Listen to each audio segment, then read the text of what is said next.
Hello, my name is Tim Roberts. I'm an executive director for BNI, and over the past 15 years, I've helped my members generate over $600 million in closed business through referrals. I hope this video will help give you some insight on how to create a profitable network for your business. In this video, we're going to break down the top 5 mistakes we all make when we're networking. Mistake number 1, we sell versus network. Now, this is a common mistake across all professionals. We attend a networking event and we're excited about the possibility of meeting a potential client, and we take a sales approach to our networking efforts. A sales approach is when we focus on telling people what we can do for them. We focus too much on our products or services and all the benefits. We'll use words like you too much, as in, have you ever, did you know, when was the last time you looked at? Now, we might even spend time trying to sell ourselves or our business. We'll talk about our experience, our degrees, or even talk down our competition. And the truth is, as Americans, we love to buy things, but we hate to be sold anything. When we feel like we're being targeted, we shut down and we think of all the reasons we don't need a product or service. When networking, if we target the people in the room, not only will we limit or exhaust sales opportunities, but we're going to make it impossible to get referrals as well. We need to take a different approach. We need to remember that we're cultivating relationships that will lead to continuous referrals over time. We can't be short-sighted and only focus on trying to get a client, but have the long-term view of creating the network that will lead to many clients. Now, mistake 2 is we fail to plan. We spend numerous hours preparing for every client meeting we might have, and we understand that preparation is key to success, yet when it comes to networking, we often just wing it. We attend an after-hours meeting or maybe even join a structured networking organization like BNI in hopes to generate referrals for our business, but we don't invest time planning on how to make that happen. Planning and setting goals is vital in networking. And here are some things that we need to plan for when attending a networking event or meeting. Number 1, who's going to be attending? What professions will be there, and what are the potential connections they can make for us?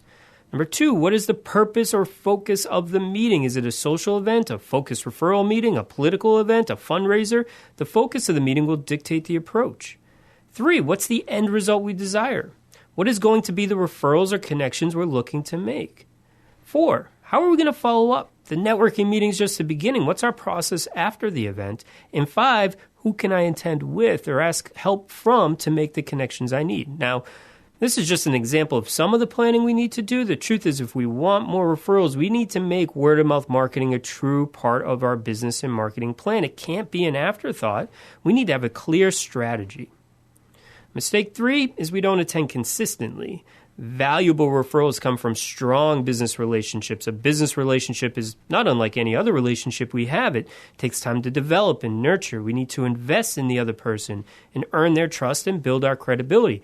This is more important for some professionals than others, but asking for referrals for friends, family, colleagues, and maybe to discuss intimate details of their lives, it's important that we invest time on building the relationship. When we randomly attend networking meeting to meeting without consistency or purpose, we're wasting our time. Without that consistent touch, we're always going to be a stranger and nothing more. This is why BNI has been so successful for 32 years, because the groups meet weekly. It's the consistency of the meetings that actually dramatically decreases the time to get results. However, whatever type of networking you choose is right for you, you need to commit to it. You need to make a consistent part of your week. This also includes your follow-up process to help develop and strengthen those relationships that you start at the meeting. Mistake 4 is we talk too much. Think back to the last great conversation you had. I would be willing to bet that you did most of the talking, right? This is true for all of us. We remember the ones we talked the most because that's what made it feel good or important.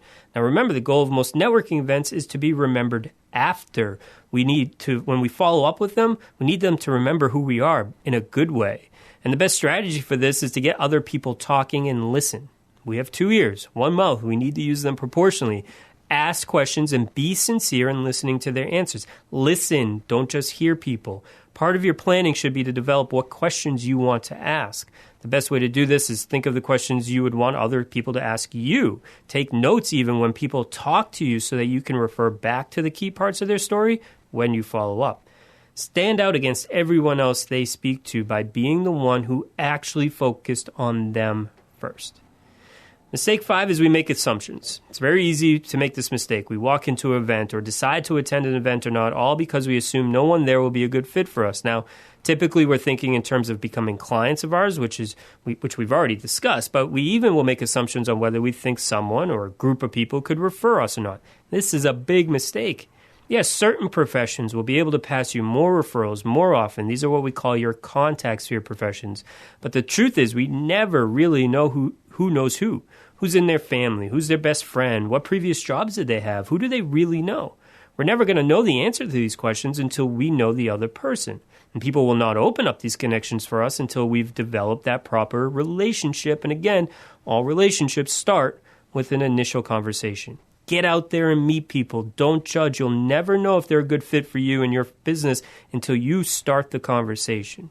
I hope you found this video to be helpful. I look forward to your feedback. And if you'd like more information about BNI, please visit bni.com.